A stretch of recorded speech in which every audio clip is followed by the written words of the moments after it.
Hi everyone, welcome to VLGA Connect and the weekly governance update. Steve Cooper is back with us as usual. Hi Steve. Hello Chris, good to see you. And you, and nice background. I know, it's new apparently. Something's changed. Something has changed. We're very, very happy to have the support of Hunt and Hunt Lawyers as official sponsors now of the VLGA Connect governance update. And we will be hearing from Hunt and Hunt from time to time on matters of relevance as well, which is really terrific. Terrific. And thanks to them, of course. So yeah, good news. So we've got lots to talk about. I've got a big long list here, Steve. Let's just start at the top and work our way through things that I know have caught your eye as well as some that have caught mine. A report in the last week of a situation at the City of Melbourne where there's been so many conflicts of interests declared in relation to some decisions that they haven't been able to maintain a quorum to make those decisions. This is interesting.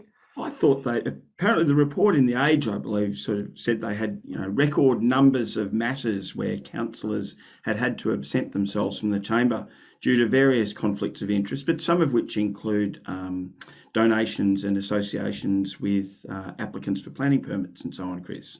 So what is this a sign of, Steve? I thought it was a sign of two things, Chris. One, that there will be an ongoing scrutiny at a macro level of the regime around donations for councillors' election campaigns, and particularly the activities of those involved in the development community, which is something that we should all be concerned about. And just as an aside, we're looking forward at some stage to the release of the IBAC-Sandon report into Casey. The other part, though, Chris, I thought it was actually quite an optimistic report in the sense that it would appear that councillors are recognising that they've got a conflict of interest and absenting themselves from the chambers accordingly, which, I think's on balance good news for transparency. Absolutely. So a sign that the system is working. Of course, you're going to have some situations where it means things grind to a halt. So what have they done in these cases to be able to proceed on those matters?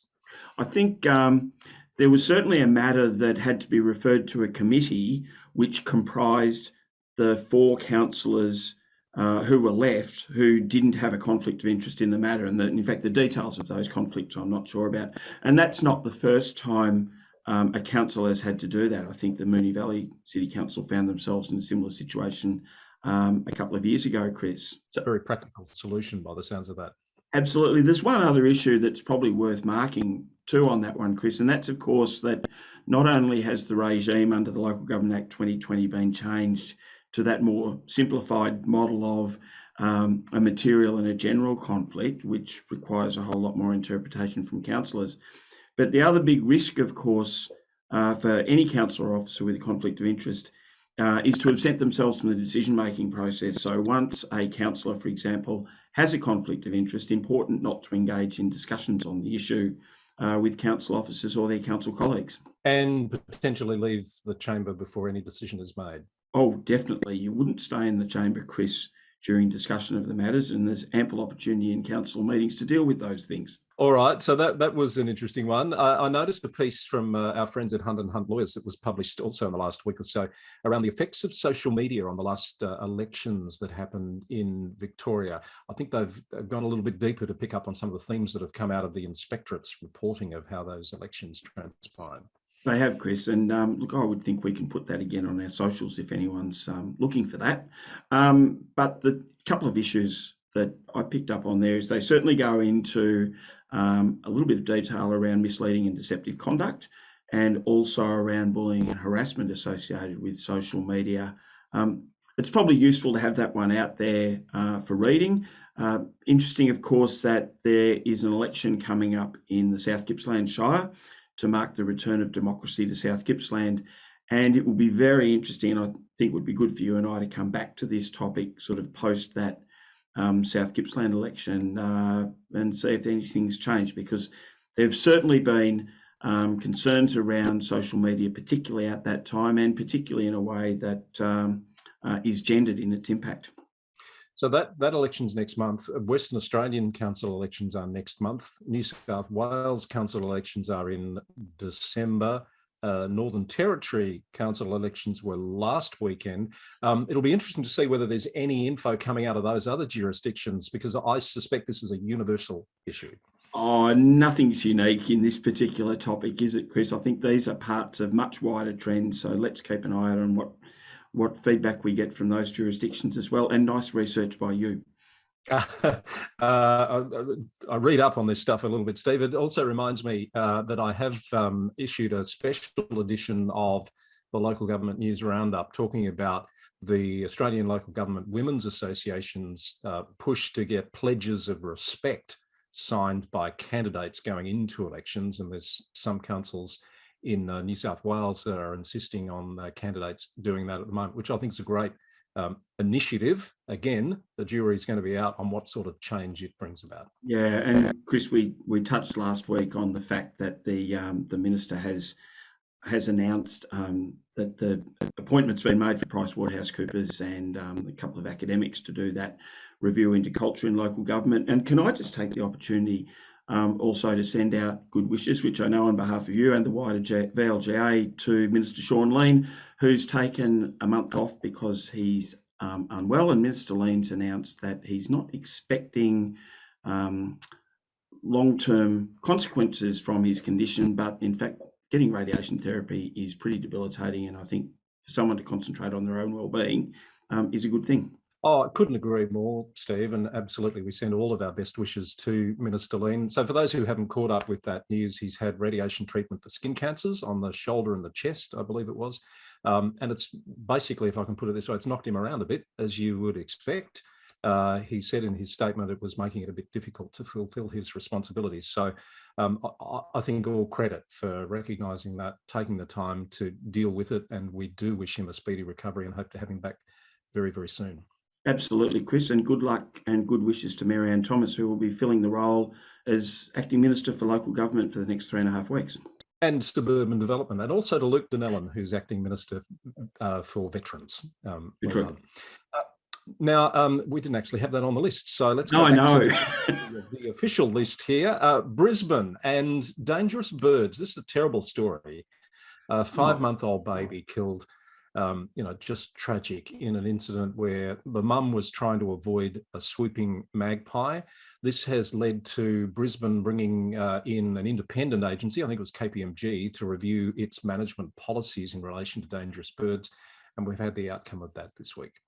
Yeah, too true, Chris. And someone we know well who knows about these things said that magpies in Brisbane can be a bit more ferocious than the Victorian variety. And it was obviously significant enough for the Brisbane City Council to implement a protocol or a strategy in terms of dealing with swooping magpies that had become a threat.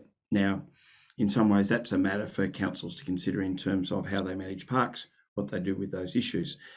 But the reality was the council had a strategy, and the KPMG finding was that the council hadn't followed the steps that they'd set out in their own strategy, which is pretty instructive across a range of issues for which we adopt policies and strategies, Chris.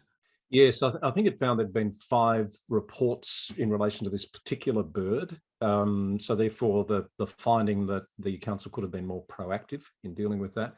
And that the signage wasn't sufficient to warn people of the presence of swooping magpies, I guess.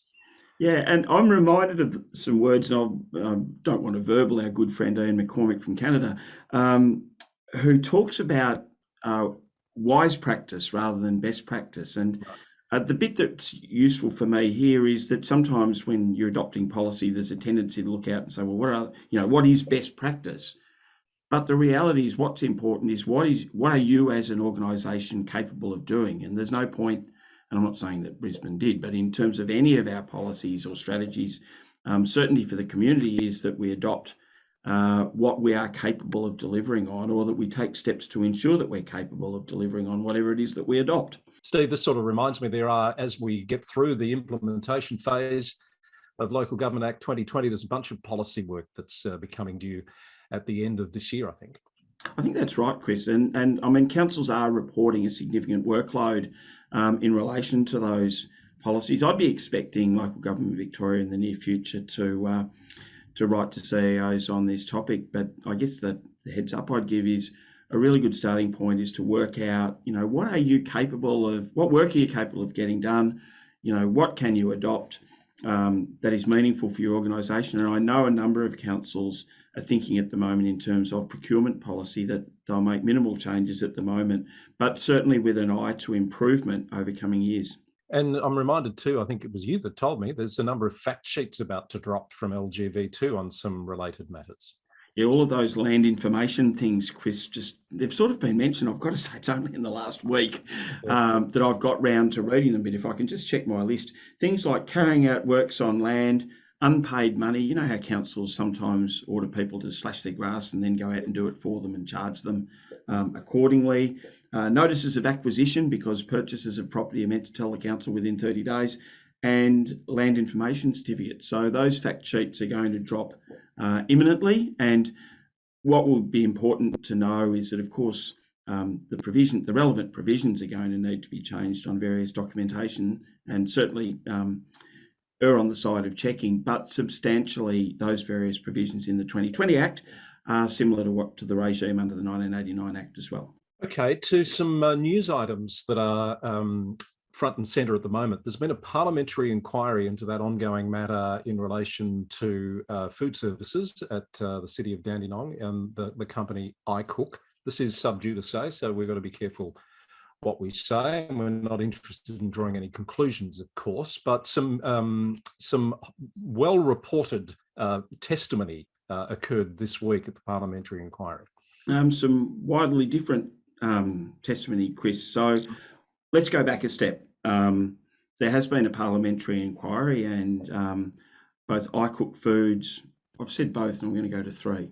iCook Foods, the council, and the health department representatives, including the former minister, have all appeared before that particular inquiry, which was streamed publicly, reported in the media, and people can draw their own conclusions out of that.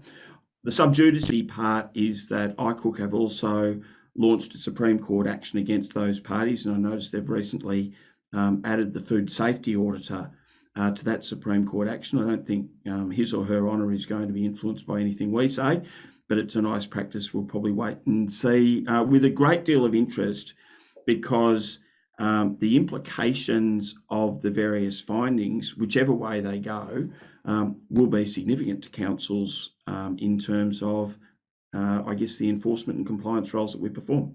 The implications of the Supreme Court matter you're talking about specifically, Steve, there? I would say so, Chris. I think there's been the elements that have been tested, and I won't be exhaustive, but they include matters like a predetermination, apprehended bias, issues around conflict of interest, issues around chain of control over evidence. So there are a range of issues that the court will consider in terms of making a finding regarding the claim by iCook Foods.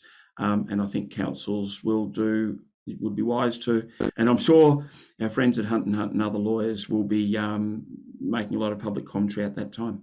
Steve, question without notice. What's the purpose of the value of a parliamentary inquiry into a matter that is also currently subject to a Supreme Court proceeding? I don't know, Chris, and I'll editorialise back at you, again without notice and probably without thought. I think there's been an uncomfortable trend over probably recent few years about bringing effectively public servants into public debate. Certainly the actions of public servants should be scrutinised. Certainly anyone in the service of the public should be held to account. But I think in all of these things, the personalisation more generally, not just in relation to iCook Foods, sort of more generally, has been a cause for some concern by commentators generally. So, in answer to your original question, I don't know the purpose of the parliamentary inquiry. All right, we might leave that there, but I'm sure it's something we'll be coming back to. Thanks, Steve. Yep. I've got three more things on my list. Some CEO movements in Victoria, and remind you of the running tally I'm keeping on the Local Government News Roundup website for Victorian Council CEO movements. We were remiss last week not to acknowledge Anthony Judd, who is the CEO at VLGA, but won't be for much longer. He's moving to a role in the state government and has announced his resignation. So we wish him all the best. And I know he'll be greatly missed, not just in that part of the state, but from the CEO group across the state in general. Yeah, it had a bit to do with Anthony over the last couple of years in particular, and he's been a terrific supporter for Bull Oak, for local government in his region and the sector more generally. And good luck to DELP for their appointment of Anthony. It'll be a terrific acquisition for them. And a former colleague of mine in the west of Melbourne, Kelvin Torrey, who's been at Melton City Council for 19 years, not all that time in the CEO role, of course, has announced his retirement as of the end of October. And so we acknowledge and wish Kel all the very best too for his future. An extraordinarily nice fellow and a very competent operator in a really complex environment. So yeah, good luck to Kel. I'd echo that, Chris. There's 21 on that list now, Steve, of councils that have had CEO movements in this term of council. Some, of course, were pending the election and post. I was a bit slow getting Loddonshire onto the list. I knew Phil Pinion was retiring, and that's happened very quietly and quickly last month, and there's an acting in place there. And of course, we've added Bull Oak and Melton in the last week. Wingecarribee in New South Wales. We're going a couple of interstate stories for you, Steve. Wingecarribee, New South Wales. Now, you'll be familiar with this story because the councillors there were suspended back earlier in the year and an interim administrator was put in place. The esteemed Viv May, formerly of the Mossman City Council, has been the interim administrator. Yes. And Viv has been really active in his role, which has caused us to talk about Wingecarribee quite a bit, to your delight, Chris. He certainly has. And look, he issued a report a little while back and was pretty upfront in saying to the community and to the minister that he did not think these suspended councillors should be returning anytime soon. The fly in the ointment here is that the state government has deferred the elections again to December. And my very simple reading of this is the suspension of the councillors at Wingecarribee was due to expire in September, which was when the elections were originally due to happen. So the minister at the time said she was considering legal options and has, as of this week, announced a public inquiry, which is going to have the effect of extending the suspension of the councillors, as well as deferring the election, which was to have occurred in December. She's reappointed the interim administrator, the aforementioned Viv May, and they're going to go through with this inquiry to investigate the serious issues plaguing the council and help restore community confidence, is what she said. One can only speculate, Chris, on what's in the mind of the minister when, any minister makes decisions, but isn't there a tension between the benefit of a return to democracy, and you can only presume that the minister is thinking that there is information that needs to be explored that should be before the voters when they go to the election. Hence waiting for the inquiry to be concluded before those elections occur. So that's pretty fresh news this week. We'll continue to keep an eye on that one. The other one that caught my eye, Stephen, I didn't mention this to you in our very brief pre-discussion, over in Western Australia, where councils are going to election next month. The local government minister there has just been on radio in Perth saying that he's committing to introduce reforms to create more transparency and accountability in local government in that state. And this follows allegations of corruption, infighting and incompetence in recent years. So again, to our earlier discussion, these issues are not just in one jurisdiction, they're seemingly common to all. Yeah, sorry. Are you flummoxed again? Are you gobsmacked? Yeah, both and all, and discombobulated as well, Chris. No, look, maybe it was the incompetence thing word that got me, because at times I think it's easily thrown around. And like any allegation, I think it's really important that they be explored thoroughly before they're put out in the marketplace.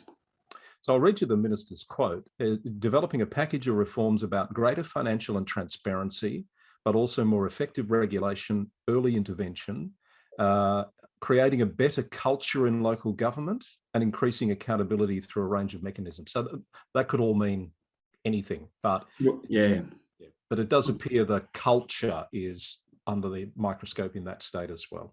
Yeah, and look, it's been interesting, Chris, because you might recall that since about 2014, local government in Victoria has embarked on legislative reform that has really been ramped up the integrity provisions of the Local Government Act, for example, and now we're going into a phase of reviewing the culture. So issues like politicisation, the fact that COVID's meant that sort of for councils to act as a cohesive team is more difficult. There are a range of issues impacting on the ability of the sector to function in a transparent way that kind of builds trust with the community. Should mention the reason the minister's going on radio and talking about that at the moment is nominations for Western Australian council elections open this week and they close on the 9th, which is next week. So it's very topical. My word. All right, Steve, my list is exhausted and I've finished it as well. And what about you? I think we're probably both as exhausted as we're going to be, Chris. So let's call it a wrap. Thanks very much, Steve. We will call it a wrap. That's another governance update in the can with very great thanks to our new sponsor, Hunt and Hunt Lawyers. Join us again next week for another edition of the Governance Update from VLGA Connect.